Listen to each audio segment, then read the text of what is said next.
ছাত্রছাত্রী 3.3 এর 2 নম্বর দেখো এখানে 9x² প্লাস 24 মানে 24x প্লাস হলো 16x। দেখো এই অঙ্কটা মূলত আমাদের মাথা খাটাইতে হবে যে কোন সিচুয়েশনে আছে, এটা আমরা 2-3টা প্রকারে অ্যাপ্লাই করতে হবে। যেমন এখানে আমি একটু দেখি যে এখানে x² আছে আর এখানে একটা x আছে, তার মানে অর্ধেক আছে, তার মানে এটিকে মিলটা করা সম্ভব। এবং এখানে সংখ্যা মানে লাস্টেও সংখ্যা আছে, তাও মিডিলটা করা সম্ভব। এখন এই মিডিলটা করা যাবে কিনা এটা আমাদের দেখতে হবে। যেমন এই প্রথম সংখ্যা লাস্টের সংখ্যা গুণ করবা, দেখো প্রথম সংখ্যা লাস্টের সংখ্যা আছে কত, 16 আর 9 গুণ করলে কত, 144। এই 144-এ এমন দুইটি সংখ্যা দ্বারা গুণ করবা, সেই দুইটি গুণ করলে 144 হবে, আবার সেই দুইটি সংখ্যায় যোগ বা বিয়োগ করলে মাঝখানের এই 24 হবে।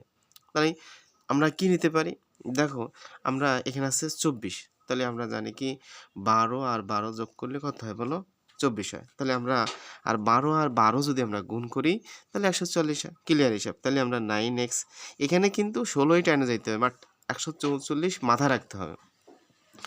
দেখো সেই ক্ষেত্রে আমরা এখানে নিতে পারি 12x আবার 12x, আর এখানে নিতে পারি কত, এই 16ই আমাকে কিন্তু কাজ করতে হবে। এখন আমরা 4টা পদ আমরা পেয়ে গেছি। 4টা পদ পাওয়াতে দেখো আমরা এই দুইটা রাশিতে আমরা বিভক্ত করে নিলাম। এখানের মধ্যে আমরা কমন নেব কি, দেখো 9 দ্বারা কিন্তু 12টা ভাগ করা যায় না, তাহলে আমরা 9 কমন নিতে পারবো না। তাহলে আমরা কি নিতে পারি, 3 নিতে পারি। কত বলো, 3 যদি আমরা নেই তাহলে 3 যদি আমি নেই, 3 দ্বারা 9 ভাগ করা যাচ্ছে, 3 দ্বারা 12 ভাগ করা যাচ্ছে। আচ্ছা, কারণ আমরা 3 নিতে পারতেছি। এবার কথা হলো কি, আমরা এখানে 2টা x আছে, একটা x, তাহলে আমরা একটা x নেব। কমন নিয়ম রুলস কি বলতো, সবসাথে ছোট এবং যে কটা পদ থাকবে তার মধ্যে কমন থাকতে হবে, সবচেয়ে ছোট সংখ্যাটা নিতে হয়। আচ্ছা, কমন নেওয়ার পরবর্তী ধাপ কি, ভাগ। আচ্ছা, তাহলে 3x আমরা কমন নিয়ে নিলাম, নেওয়ার পরে আমরা 3 দ্বারা x 9 ভাগ করো, তাহলে 3 3 9, তাহলে 3 আসছে, আর 2টা x একটা x লাগলে একটা x থাকে, ক্লিয়ার কিন্তু হিসাব। দেখো এই প্লাস এই প্লাস প্লাস এই প্লাস এই প্লাস 3 দ্বারা 12 ভাগ করলে কত হয়, 4, আর x তো কেটেই যায়। তাহলে এবার 3x + 4 আমরা কিন্তু অলরেডি এই ফার্স্ট ব্র্যাকেটের ভিতর পেয়ে গেলাম। এবং দ্বিতীয় ফার্স্ট ব্র্যাকেটের ভিতর কিন্তু সেম জিনিস বানাইতে হবে, যদি না বানাইতে পারি তাহলে আমরা অঙ্ক করতে পারবো না।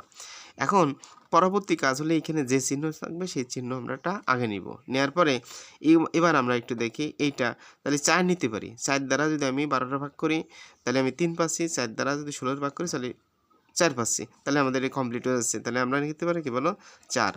এখানে x আছে, এখানে x নাই, তাহলে x নেওয়া যাবে না। এখানে 4 দ্বারা 12টা ভাগ করা যায়, 4 কিন্তু 16-র মধ্যেও আছে, তাহলে আমি নিতে পারি 4। ঠিক আছে, দেখো 4 দ্বারা 12 ভাগ করলে 4 × 12, তাহলে 3, আর এক্সটা বসে যায়, তাহলে 3xটা আমরা পেয়ে গেলাম।